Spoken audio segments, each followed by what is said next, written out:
Muito obrigado, colegas do Par de Missão, e muito obrigado aos jornalistas aqui presentes. Demais, fico muito feliz, muito honrado, surpreso até, novamente, fico desconcertado com esses microfones todos. Então, como o discurso já foi feito, acho que aqui me abro apenas para perguntas, e os demais também, se houver perguntas para os pré-candidatos sem candidatos ao governo, por favor, podem fazê-los. Obrigado pela entrevista. Meu nome é Wallace Lara, sou da TV Globo.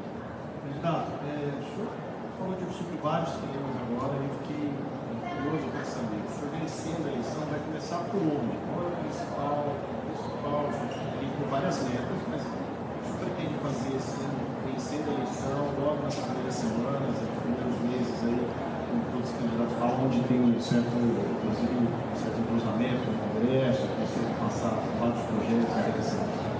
Wallace, bom, que legal responder o Wallace, Lara, eu fico muito feliz. Wallace, a primeira coisa que eu digo para você é agenda fiscal, uma reforma fiscal que retire o Brasil da rota de colisão. O Brasil está quebrando, o Brasil está indo com uma rota de dominância fiscal nos próximos 2 anos, ou seja, os juros vão explodir, vamos ter uma crise inflacionária, então nós temos que fazer profundos cortes de gastos já na transição, antes mesmo de eu assumir, e iniciar com alterações nas leis penais o nosso combate ao crime organizado. Os brasileiros precisam sentir nos 6 primeiros meses do ano uma queda nos juros, um aumento no poder de compra e a redução no medo de sair na rua e ver seu celular ser roubado ou seu carro ser roubado. Eu terei fracassado se eu não conseguisse nos 6 primeiros meses. Então isso é prioridade, não é nem digo zero, a prioridade anterior ao assumir o mandato. Nós temos que tocar isso já na transição, nosso deputado já passaria a tocar isso no primeiro momento, no D1, após a vitória.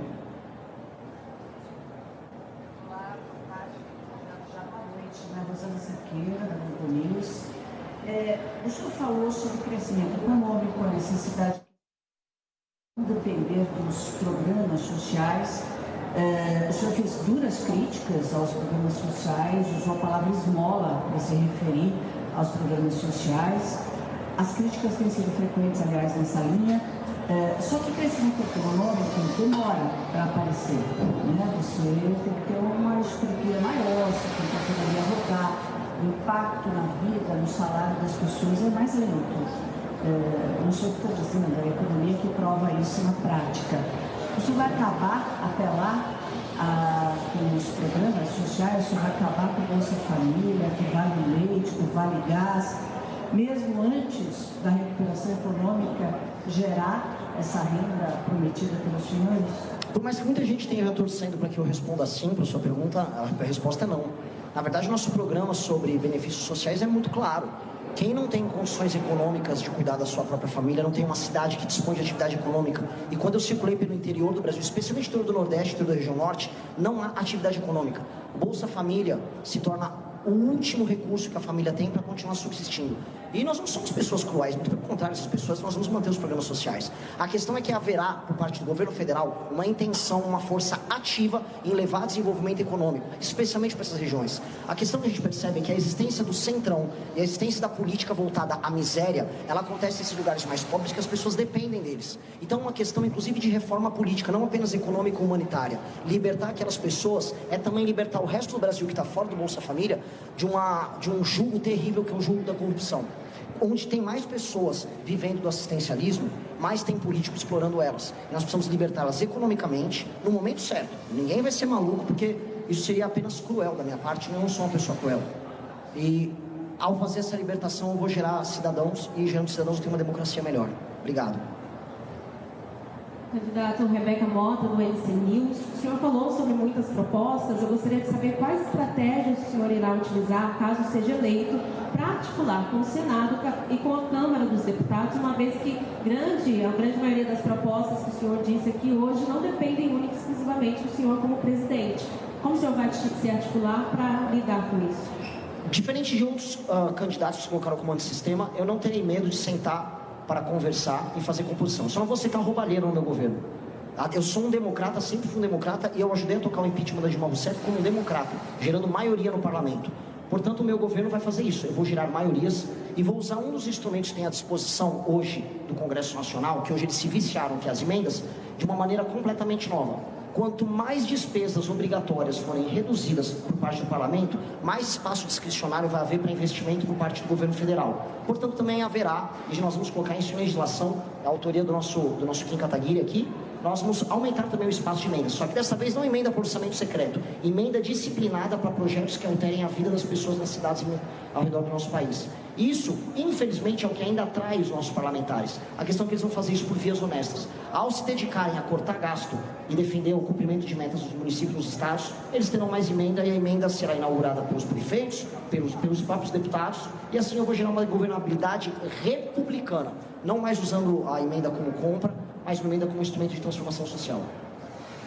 Candidato, senhor do Portal My News, você tem muita influência na militância jovem, o MBL tem uma militância muito jovem, mas estamos a 3 meses das eleições. Qual é a dificuldade agora, pelo menos na sua avaliação da campanha, de penetrar em outro eleitorado mais velho, talvez até um eleitorado bolsonarista? Qual é a sua principal dificuldade nesse sentido? Eu não tenho essa dificuldade, apenas eu não tenho ainda exposição nos grandes meios. Agora, como eu me torno candidato, eu estarei disponível para falar na televisão, para participar de debates, e as pessoas mais velhas que costumam acompanhar outras mídias que não as redes sociais, elas terão um contato conosco. As ideias que nós defendemos são ideias que pessoas mais velhas concordam. Elas apenas não sabiam porque elas estavam presas, às vezes, nas ilusões que são oferecidas para elas pelos outros grupos políticos. O bolsonarismo prendeu as pessoas numa ilusão. E basta elas verem algo novo, e a verdade é como água mineral, é como água limpa, basta elas verem água limpa que elas vão querer beber água limpa. E a gente vai oferecer água limpa para elas. Boa noite, candidato. Pedro Fagundes, da CBN. Queria saber, candidato, a colega falou, na verdade você respondeu a pergunta da colega falando de você ser uma pessoa cruel, claro, então não vai tirar todos os programas de assistência social de cara, porém, durante o seu discurso, você chegou a falar que nós somos uma geração que vai ter que passar por sacrifícios. Gostaria de saber que sacrifícios são esses que a gente vai ter que passar para que a próxima geração consiga nascer e passar por novas experiências. Quais seriam esses sacrifícios? Nós vamos trabalhar mais do que todas as outras gerações. Nós vamos transformar um país que perdeu completamente a autoestima num país sério. Nós vamos ter que trabalhar e trabalhar muito para ver as favelas do Brasil se tornarem bairros. Nós vamos ter que lutar para transformar as cidades do Brasil que estão se tornando inóspitas, com as ruas à noite tomadas pelo medo, em lugares passíveis de serem habitados. Nós vamos todos ter que trabalhar e trabalhar muito por isso.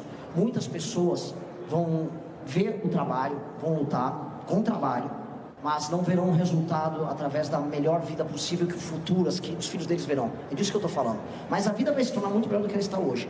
O que eu prometo para as pessoas é que só de fazermos as reformas econômicas e só de destruir o crime organizado, andar na rua e comprar os seus produtos mais básicos e não precisar você parcelar o seu iFood, isso será uma conquista básica. É que nossas ambições futuras são tão grandes, tão grandes, tão grandes, que o que nós vamos conquistar no presente é pouco do que nós vamos conquistar no futuro. Os seus filhos, os seus netos, eles verão um tipo de país que será respeitado lá fora. Então o sacrifício que eu falo é o sacrifício do trabalho. E aliás, até com relação até à pergunta anterior, nem o sacrifício do bom trabalho está sendo oferecido para os brasileiros. Está oferecido hoje para os brasileiros o sacrifício da desistência. Isso eu não aceito. A desistência não haverá. Agora haverá trabalho, e muito. Vai ser o país do trabalho para conquistar o país do futuro. É basicamente isso. Muito trabalho. Boa noite, candidato. Me chamo Guilherme Carvalho, sou do Valor Econômico. Eu gostaria de perguntar qual será a posição da sua candidatura, ou quando for eleita, em relação ao Supremo Tribunal Federal. Eu sei que o MBL, o Partido de Missão, já fez críticas diretas aos ministros, tendo como exemplo o ministro Alexandre de Moraes, mas num governo será combatido ao Supremo ou tentará aprovar projetos para, na avaliação, restringir o papel do Supremo? Como será a condução do governo nesse caso? Eu sou um democrata, eu quero governar o Brasil. E quando eu falo governar o Brasil, eu espero de maneira muito cordial que o Supremo se comporte como um ente constitucional defensor da Constituição, que é isso que o Supremo serve. E se ele se comportar dessa maneira, eu agirei também da maneira mais respeitosa do Supremo, porque é assim que o Presidente da República tem que ser. E assim que o Supremo tem que ser com relação ao Presidente da República, e assim que o Parlamento tem que ser com ambos. Hoje os poderes estão corrompidos, cada um defendendo o seu próprio privilégio, ou quando juntos participando dos mesmos escândalos de corrupção. Basta ver o escândalo do Banco Master. Eu quero que sejam investigados ministros do Supremo, ou parlamentares ou presidentes de partido, que estão hoje parte dos mesmos escândalos de corrupção. Entretanto, não serei eu a declarar guerra a eles no primeiro dia. porque isso é manter o Brasil na mesma crise que nós vivemos. Nós temos uma guerra a enfrentar no dia 1 do meu governo. É a guerra contra o crime organizado e é a guerra contra a pobreza e a ausência de trabalho e contra o endividamento do Brasil. Nesse momento eu vou convocar todos, do empresariado, à imprensa, aos partidos políticos, ao judiciário, ao parlamento, a todos participarem dessa reconstrução. E espero que colaborem, porque quem não quiser colaborar com o básico, aí sim, vai estar entrando numa rota não só de enfrentamento conosco, mas de pura vilania. A gente está sendo republicano, não estou comprando o discurso fácil da eleição do vou xingar todos os ministros do Supremo e vou falar que toda oposição não vai prestar. Isso seria um discurso fácil para eu ganhar voto aqui. Eu não vou fazer isso, eu já estou falando como eu vou comportar como presidente para passar os projetos que eu falei, inclusive na pergunta do Wallace, que é, eu vou precisar me comportar de maneira republicana como presidente. Ao momento de eu ser o Renan militante, fui durante todos esses últimos anos. Como presidente, a ética que eu respondo é a ética da responsabilidade. E eu, nessa posição de responsabilidade, vou querer que o Supremo se comporte. Farei, aparentemente, 4 nomeações como presidente da República para o STF, nomeações republicanas, com um perfil escrutinado não só pelo Senado, mas pela sociedade civil, e espero que todos eles sejam sabatinados pela imprensa, antes sabatinados pelo Senado, com este perfil. E este perfil vai determinar a nova maioria do STF, que será uma maioria republicana, uma maioria que não vai ter escritórios fazendo negócio, porque haverá um código de ética, uma maioria no STF que não vai mais ser fã das decisões monocráticas de interferência nos demais poderes, uma maioria que definitivamente não vai ficar julgando e usando o seu poder julgador sobre parlamentares que devem fiscalizar o STF, que é isso o sistema de freios e contrapesos que a gente aprende na faculdade de Direito. É isso que eu vou determinar através das minhas nomeações, mas tudo de maneira republicana. Nós temos uma outra guerra muito maior do que essa, que é a guerra contra o crime. Centenas de pessoas morrem todos os dias nas mãos do crime. Então essa eu quero a colaboração de todas. E aí espero que o Supremo e o Congresso Nacional se comportem de maneira republicana como eu me comportarei.